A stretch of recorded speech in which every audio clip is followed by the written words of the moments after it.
नमस्कार, मी श्वेता अंकले. तरुण भारतच्या न्यूज बुलेटिनमध्ये आपल्या सर्वांचे स्वागत. आता पाहूया ठळक घडामोडी. जळगाव विमानतळाच्या समोरील प्राईम इंडस्ट्रीयल या ठिकाणी लखपती दीदीचे महासंमेलन पार पडले. यावेळी पंतप्रधान यांनी देशभरातून लाखो बचत गटांसाठी 6,000 कोटींहून अधिकची रक्कम जाहीर केली आहे. लाखो बचत गटाशी जोडल्या गेलेल्या महाराष्ट्रातील बहिणींना सुद्धा कोट्यवधी रुपयांची मदत याद्वारे मिळाली आहे. या पैशातून लाखो बहिणींना लखपती दीदी बनवण्यात मदत मिळणार असून सर्वांना माझ्या शुभेच्छा, असे नरेंद्र मोदी यांनी संमेलनात संबोधित केले. शहर आणि परिसरात अंमली पदार्थांची विक्री करून तरुण पिढीला जाळ्यात ओढणाऱ्या रॅकेटचा पर्दाफाश करण्यात आलाय. टिळकवाडी पोलिसांनी 50 ग्रॅम वजनाचे हेरोईन जप्त करत त्याची विक्री करणाऱ्या 5 आरोपींना अटक केली आहे. या प्रकरणी प्रफुल्ल गजानन पाटील, सुशांत गोविंद कंगराळकर, नारायण बाबूराव पाटील, सुनील बैरू असलकर, सलमान बब्बर मोकाशी यांना अटक करण्यात आली आहे. टिळकवाडी पोलीस स्थानकाच्या पथकाने ही कारवाई केली आहे. मुडा भूखंड प्रकरणावरून कर्नाटकात राजकीय घमासान सुरू असतानाच मुख्यमंत्री सिद्धरामय्या हे बेळगाव दौऱ्यावर येत आहेत. सोमवार दिनांक 26 रोजी ते बेळगावला येणार असून जिल्ह्यातील विविध कार्यक्रमांमध्ये भाग घेणार आहेत. मुख्यमंत्र्यांच्या हस्ते एकाच दिवशी क्रांतीवीर संगोळी रायण्णांच्या 4 पुतळ्यांचे अनावरण होणार आहे. सोमवारी सकाळी 11:45 सांबरा विमानतळावर त्यांचे आगमन होणार असून कौजलगी, करडीगुद्दी, कल्लोळी येथे संगोळी रायण्णा पुतळ्याचे अनावरण करून सायंकाळी विशेष विमानाने ते बेंगळूरला परतणार आहेत. गणेशोत्सवाला अवघे 15 दिवस उरले असून आता तयारीला वेग आलाय. गणेशोत्सवाच्या पार्श्वभूमीवर बाजारपेठेमध्ये उत्साहाचं वातावरण दिसत असून शहरामध्ये विविध ठिकाणी श्रीमूर्ती विक्रीसाठी दाखल झाल्या आहेत. बेळगावच्या सार्वजनिक गणेशोत्सवाची ख्याती सर्वदूर असून सार्वजनिक गणेशोत्सव मंडळाचे कार्यकर्ते तयारीला लागले आहेत. अनेक सार्वजनिक मंडळांनी मंडप उभारणीला सुरुवात केली आहे. यंदा गणेशोत्सवाला 7 सप्टेंबरपासून प्रारंभ होणार आहे. स्मार्ट सिटी योजनेअंतर्गत काही वर्षांपूर्वी जिल्हा रुग्णालयासमोर डॉ. बाबासाहेब आंबेडकर मार्गावरील रस्त्याचे काँक्रिटीकरण करण्यात आले, तर रस्त्याशेजारी पदपथ उभारून त्यावर पेवर्स बसवण्यात आले आहेत. मात्र जूनमध्ये या ठिकाणी जलवाहिनी घालण्यासाठी खोदकाम करण्यात आले. यासाठी येथील पेवर्स काढण्यात आले होते. काम पूर्ण होऊन सुमारे 1.5 महिना झाला तरी ते काढण्यात आलेले पेवर्स अद्याप बसवण्यात आलेले नाहीत. यामुळे नागरिक, व्यापारी वर्ग आणि वाहन चालकातून संताप व्यक्त होतोय. 15 दिवसांपासून पावसाने दडी मारली होती. उन्हाच्या तडाख्याने खरीप हंगामातील माळ रानावरची पिके सुकू लागली होती. परिणामी खरीप हंगाम वाया जाण्याची भीती व्यक्त होत होती. शुक्रवारी सकाळपासून बेळगाव तालुक्यातील पश्चिम भागातील पावसाच्या हलक्या सरीने सुरुवात झाली. आज 3ऱ्या दिवशी देखील पावसाच्या हलक्या मोठ्या सरी येत आहेत. पाण्याअभावी सुकू लागलेल्या पिकांना आता थोडाफार दिलासा मिळाला असून पावसाच्या कमबॅकने शेतकऱ्यांच्या आशा पल्लवित झाल्या आहेत. कमी कालावधीत आकर्षक परतावा लोकमान्य सोसायटी सादर करीत आहे अनमोल आर्थिक ठेव योजना, जी देते तुमच्या गुंतवणुकीवर 10% परतावा, तेही फक्त 13 महिन्यांमध्ये. अधिक माहितीसाठी कॉल करा 1800-212-4050. योजना फक्त सभासदांकरता. नियमवाटी लागू. लोकमान्य, जिथे पैसा वाढतो आणि नातं वृद्धिंगत होतं.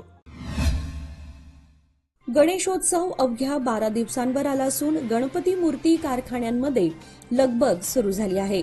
मूर्तीचे काम पूर्ण झाले असून मूर्तींना रंगकाम करण्यात कारागीर व्यस्त असून मूर्तिकारांचं लक्ष बाप्पाच्या डोळ्यांवर खिळलंय. सुबक आखणी, हिरे, मोती वापरून मूर्तीला सजवण्यात मूर्तिकार दंग झालेत. दिवस कमी, कारागिरांची कमतरता आणि विजेचा लपंडाव कारखानदारांना सतावत असल्याने कारखान्यांमध्ये दिवसरात्र काम सुरू आहे. गणेश भक्तांनी आपल्याला हव्या असलेल्या मूर्तीची आगाऊ नोंदणी कारखानदारांकडे केली आहे. 7 सप्टेंबरपासून गणेशोत्सवाला सुरुवात होणार आहे.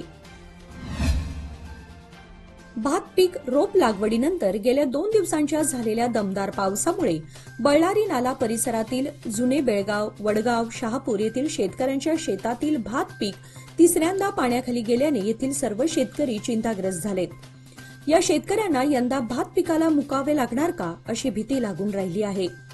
जून महिन्याच्या मध्यंतरी भात पेरणी केली होती. त्यानंतर रोप लागवडीला सुरुवात झाली व जुलै महिन्यात मुसळधार पावसाने उगवलेल्या भात पिकाचे नुकसान झाले. यानंतर पावसाने उघडीप दिल्याने बाहेरील गावाहून रोप विकत आणून पुन्हा रोप लावण्यात आले. रोप लावलेली शेती पुन्हा पाण्याखाली गेली आहे. या नाल्याच्या खोदाईसाठी शासनाकडून प्रत्येक वर्षी सर्व्हे नको, ठोस उपाययोजना करा अशी मागणी होत आहे. स्मशानभूमीमध्ये मनपाची कचरा वाहतूक करणारी वाहने तसेच सर्वत्र कचरा पडून स्मशानभूमी म्हणजे कचऱ्याचा डेपो आहे का याची प्रचिती त्या ठिकाणी गेल्यानंतर येत आहे. अनेक वेळा बैठकांमध्ये यावर चर्चा होऊनही अद्याप तरी या स्मशानभूमीमधील वाहने हटवण्याकडे दुर्लक्ष करण्यात आले आहे. तर तेथे कचऱ्याचे ढीगही पडून आहेत. त्यामुळे जनतेतून तीव्र नाराजी व्यक्त होत आहे. येथील ती वाहने एपीएमसी रोडवरील महानगरपालिकेच्या मोठ्या इमारतीच्या तळमजल्यात खुल्या जागेमध्ये पार्किंग करावी अशी सूचना स्थायी समितीमध्ये अधिकाऱ्यांना करण्यात आली होती. मात्र अजूनही ही बाब महानगरपालिकेच्या अधिकाऱ्यांनी गांभीर्याने घेतली नाही. त्या ठिकाणी पावसामुळे चिखलही झाला आहे.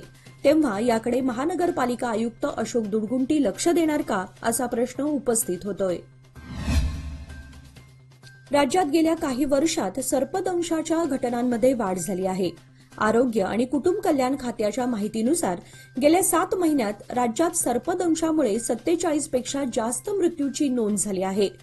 गेल्या वर्षीची आकडेवारी पाहता ही संख्या दुप्पट आहे. राज्यात यावर्षी आतापर्यंत 7,476 सर्पदंशाची नोंद झाली आहे. 2023 मध्ये सर्पदंशाच्या 6,595 घटना घडल्या होत्या.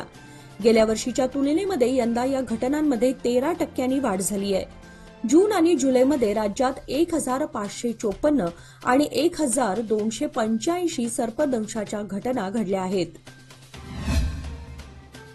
बेळगाव शहरातील मुख्य बाजारपेठेतील गणपत गल्ली परिसरात ठिकठिकाणी खड्डे पडले आहेत. शनिवारी दिनांक 24 रोजी पुन्हा पावसाने जोरदार हजेरी लावली होती.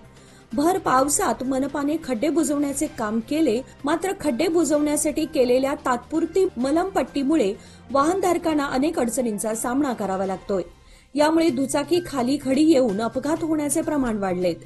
सर्वसामान्य जनतेला ये जा करताना त्रास होऊ नये यासाठी मनपा प्रशासनाने दखल घेणे गरजेचे आहे.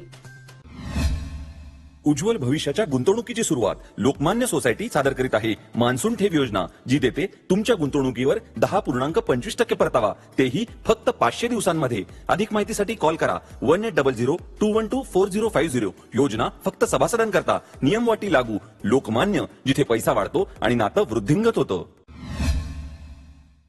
बेळगाव वेंगुर्ला महामार्गावरील हिंडलगा गावाच्या हद्दीमध्ये पावसामुळे रस्त्यावर मोठमोठे खड्डे पडल्याने लहान मोठे अपघात घडत आहेत. परिणामी वाहतूक कोंडी होत होती. खड्ड्यांमुळे होत असलेल्या समस्येला सार्वजनिक बांधकाम विभाग दुर्लक्ष करत होते. कित्येक वेळा निवेदन देऊन देखील रस्ता विकासाला चालना देण्यात येत नव्हती. मात्र या रस्त्याची दुर्दशा लक्षात घेता हिंडलगा ग्रामपंचायत मार्फत हे खड्डे बुजवण्यासाठी सदस्यांनी पाऊल उचलले. त्यांनी आजूबाजूला असलेली माती आणि दगड टाकून खड्डे बुजवण्यास सुरुवात केली आहे. निपाणी शहर व परिसरातील ग्रामीण भागामध्ये गेल्या 15 दिवसांपासून विश्रांती घेतलेल्या पावसाने 2 दिवसांपासून झोडपून काढण्यास सुरुवात केली आहे. 2 दिवस झालेल्या या पावसामुळे परिसरातील जनजीवन विस्कळीत झालं आहे. पाणलोट क्षेत्रामध्ये देखील पावसाचा जोर कायम असल्याने धरणातून पाण्याचा विसर्ग वाढवला आहे. याचा परिणाम म्हणून नद्यांच्या पाणी पातळीमध्ये वाढ होत आहे. यामुळे बंधारे पाण्याखाली जाण्याची शक्यता वर्तवली जात आहे. पावसाचा वाढता जोर लक्षात घेऊन प्रशासनाकडून नदीकाठ परिसराला सतर्क करण्याचे आवाहन करण्यात आले आहे. गणेशोत्सव साजरा करताना परवानगी घेणे आवश्यक आहे.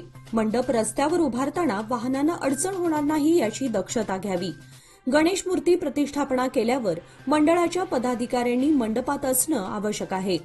सार्वजनिक गणेश मंडळांनी पारंपरिक वाद्यांना प्राधान्य द्यावं. गणेशोत्सव सर्वांनी मिळून आनंदाने आणि उत्साहाने साजरा करावा.